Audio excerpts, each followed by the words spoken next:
Hi Stampers, it's Kathy from Lady Stamp A Lot, and today I'm going to show you how to unmount your wooden stamps.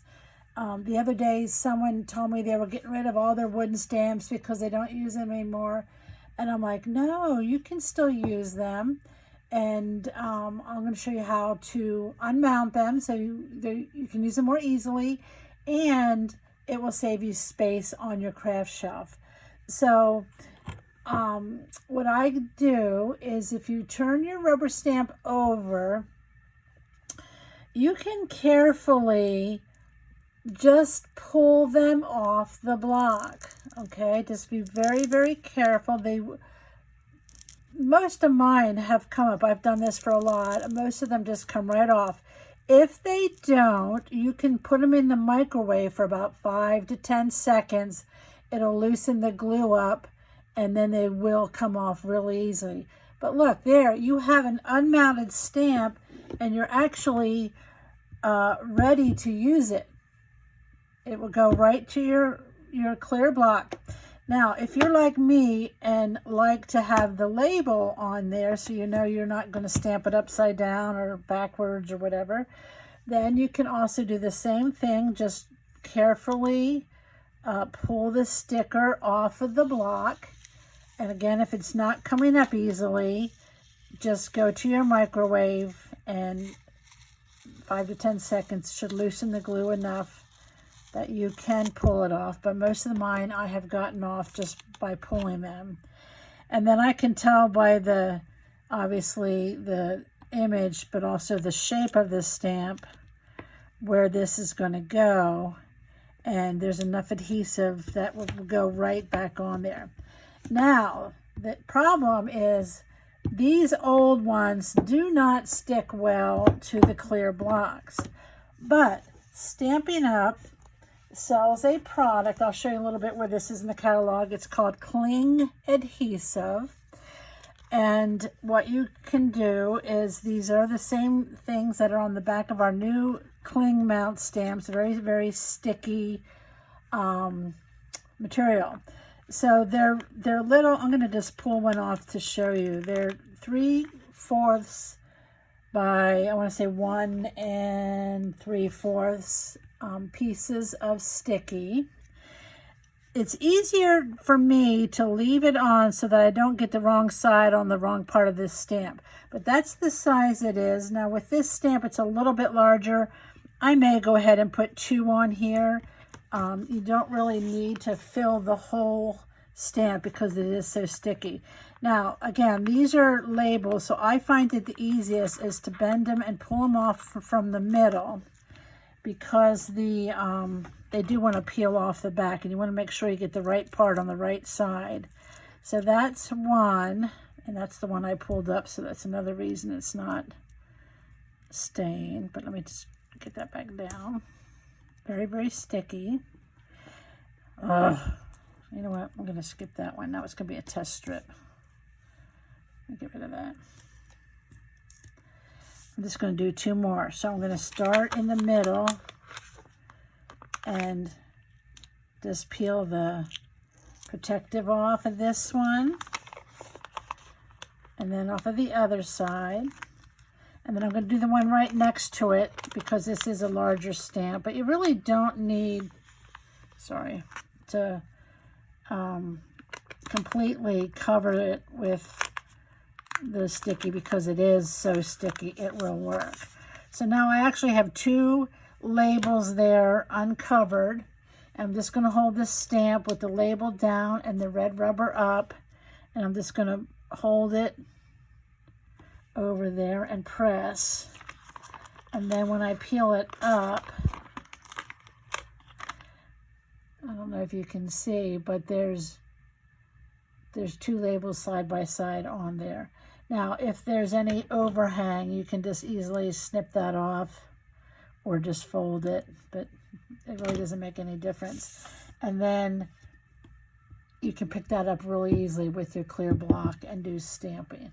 Okay, so please don't just get rid of your red rubber with the wooden blocks. If you think you really want to use that again, then try this, and it'll save you on storage space as well. Now, if for some reason the red rubber comes detached from the foam, and maybe the foam tears when you go to pull it up or anything, I'm going to go ahead and on purpose pull this red rubber off and leave the foam behind to show you another thing you can do. So if for some reason you microwaved it too much and all the adhesive came off, if you only have this red rubber part, if they're really, really old, maybe the foam is going to disintegrate or something. If you just have this part, you can still do it. Let me just get rid of this.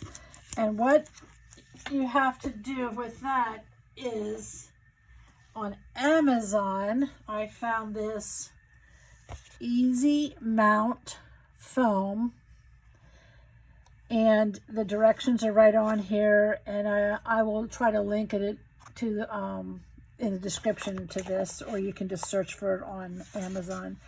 But right here, it's the same red, or the same foam that's on our stamp. And so what you do is take the red rubber that you just have, and you need foam on it, and just lay it on this with the image side up.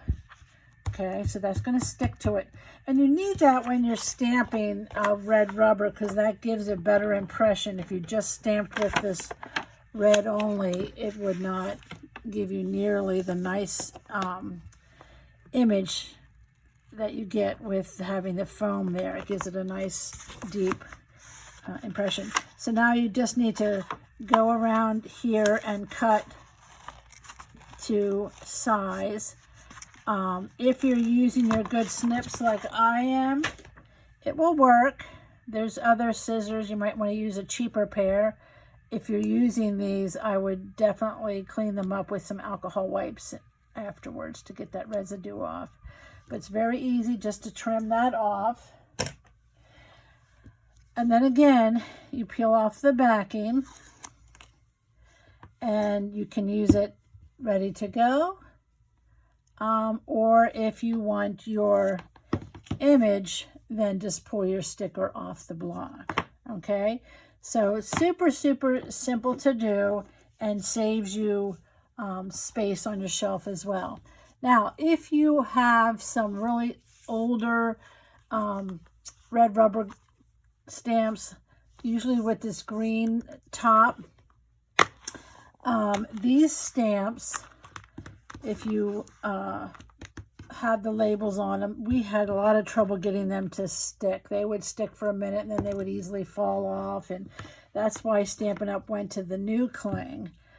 But if you have some of these and you want to use them, again, you can use the cling adhesive, and you're just going to do the same thing. And I find that, like all of my words, I would hate to not have the label on it, because I would be getting it upside down and backwards. It's hard to read and remember and whatnot. So I like to have the labels on there.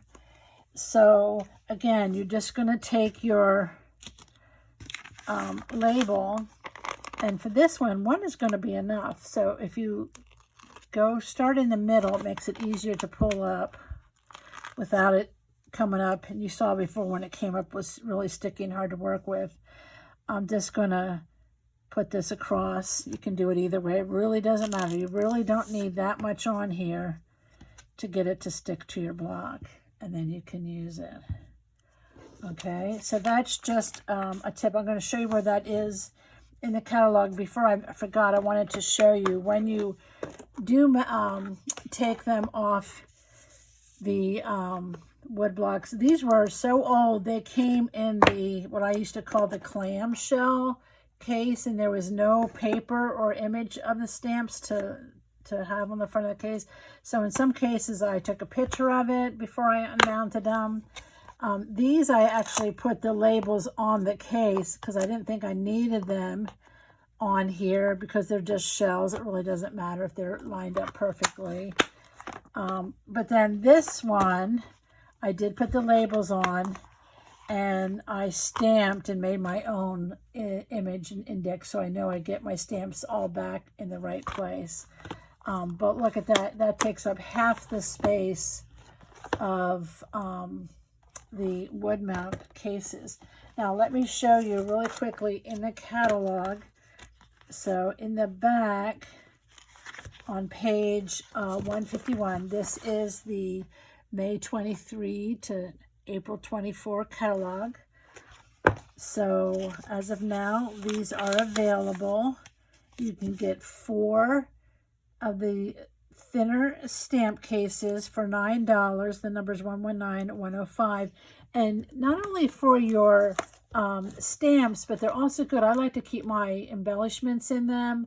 I know people keep their dimensionals. Some people keep a whole set of the markers in there. So these are nice storage cases besides just stamp cases. And they are available for $9. That's a pretty good deal. And then the cling sheets that I use to convert them to add the sticky cling is on page 138, and it's numbered 7 here. And you get 168 of those little 3/4 by 1/3 labels. And I've done quite a few of my stamp sets, and I still have quite a few left. So it's a really good value. You get a lot in there because you don't need to completely cover the labels. So there you have it. If you have some wooden stamps that you really love and want to keep using and want more storage space to buy new stamps, then I hope you'll give this a try. And thanks for stopping by.